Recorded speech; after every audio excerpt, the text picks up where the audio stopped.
Agree with Raylan Wilson's assessment for your ability to route him up in practice?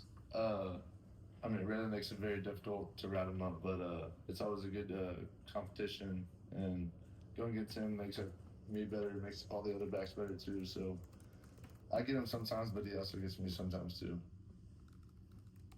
Yeah, the I guess blindside block penalty that you were called on in that Auburn game. Can you sort of walk me through what you were seeing on that play and what led to that? Yeah, I remember I looked back and I saw Garner Tucker. I just went to go block him. I didn't mean for it to be a blindside block, but um, the ref called out blindside block, so you got to go with it. You can't complain. That's their job. They were trained to do their job. I can't really do anything about it. Yeah, what have you made of how much better Chauncey has gotten through the spring and into the fall as he's kind of taken on a bigger role in offense for you guys? He's done a great job. He's a heck of a person on and off the field. He's probably the most improved person I've seen go from last year to this year. He's done an incredible job protecting the ball and running the ball physical and falling forward whenever he does get tackled. So I'm just really impressed with everything that he's done.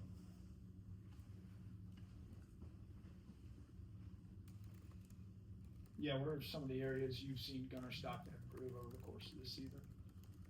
One, leadership. He's done a great job leading. Throwing the ball, he's done a great job. Even using his legs, done a great job. Physically, he's taken some big hits, and he's done a great job of showing toughness, composure, resiliency, fire whenever he needs to. He's just done a great job overall this season. You say he shows fire when he needs to. What are some of those times where you have seen him feel like he needs to show that fire, and what does it look like coming from a guy who, at least in front of us, is pretty quiet and reserved? Um, I'd say basically just on the field. Off the field, he's not really. You don't really have to show fire a whole lot off the field. I mean, you can talk about like watching film. You can talk about you don't really have to have a whole lot of fire, but on the field you gotta have a whole lot of fire. And I feel like he embraces that role and he takes it each day and does a great job with what he does. Yeah, from a player's perspective, what is Kirby like on the sidelines during these games?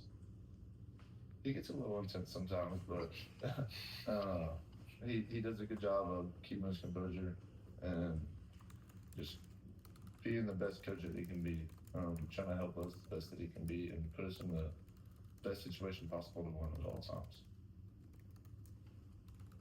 As one of the veterans of this team and their running back room, what did you tell Nate after he had the fumble against Alabama, and how have you seen him respond over the past couple weeks since that moment? Being a running back, it's going to happen. You're going to fumble. You're going to make a bad play. You're going to make a bad read.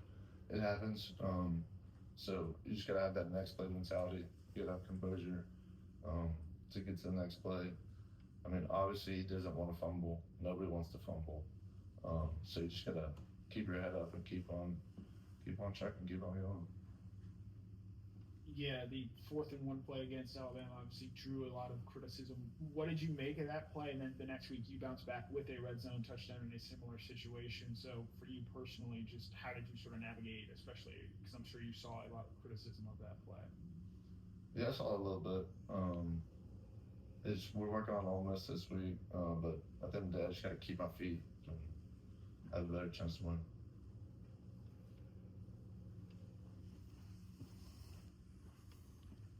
This is a bad question. I didn't do enough research here, but I saw that you use your NIL money to repaint the family trucks.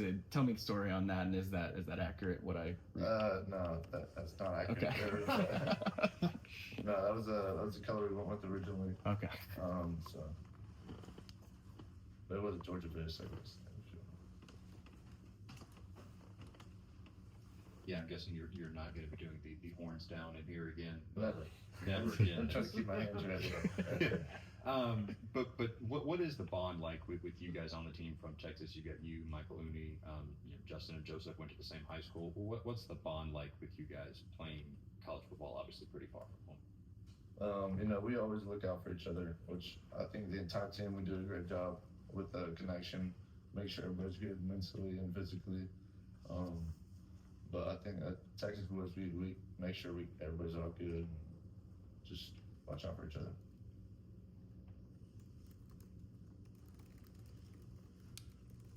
Anything stick out with you? What are some things that stick out? With this Ole Miss defense, I know they've had a lot of guys go to the NFL, and a lot of the guys are back this year as well. Just what sticks out about this group? They're fast, they're physical, um, they're well coached. Lane Kiffin does a great job with coaching his players. They're undefeated. They're ranked high. They're going to be a tough team to beat. So we just got to really focus in on our details and technique, and to give us the best possibility to come out with a win. Anybody else for Cash? All right, Cash. Thank you, sir.